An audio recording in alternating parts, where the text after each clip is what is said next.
I think the most dangerous men on earth are the weak men. I think inside of every single man, we're born with a fire inside of us that if we do not control can destroy ourselves and other people.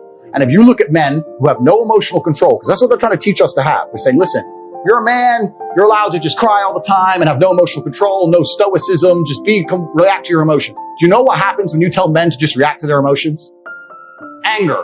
You have school shootings, you have rape, you have violence. That's what happens when you tell men to have no emotional control. I have an argument with a feminist, and she was saying that we need to teach men not to rape. And I said, my dear, I love how idealistic you are, but I am realistic. Men are already taught not to rape. She's like, no, we need to go and change language at school and rewrite history and do all the shit they're trying to do to make men weak because they think that weak men don't rape. But I said, no, people already understand that rape is wrong. Unfortunately, human nature, some people don't care about doing wrong things. We should teach people not to steal, but they still steal. Would you agree that everyone says don't steal? The Bible says don't steal. The Quran says don't steal. Schools say don't steal. Everyone says don't steal. People still steal. So if I were to take $1 million in cash and walk down the street at night in the worst part of town holding it, to a degree, I would have some responsibility. When I got robbed, the police would come and say, why did you do that? People would say, Andrew, why did you do that?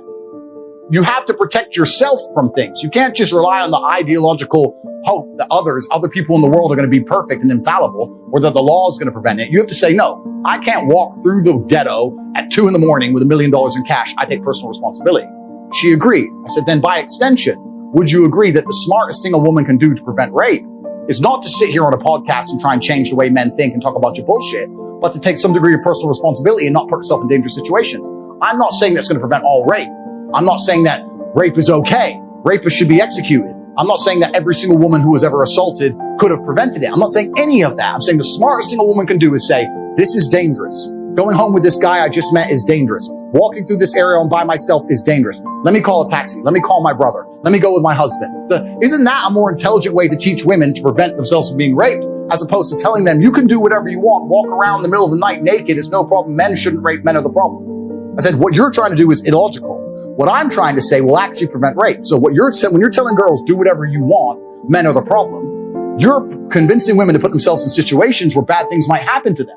Whereas I'm saying, listen, women and men, look after yourselves. Women need to protect themselves and bear some responsibility to make sure they don't put themselves in situations where bad things can happen to them easily.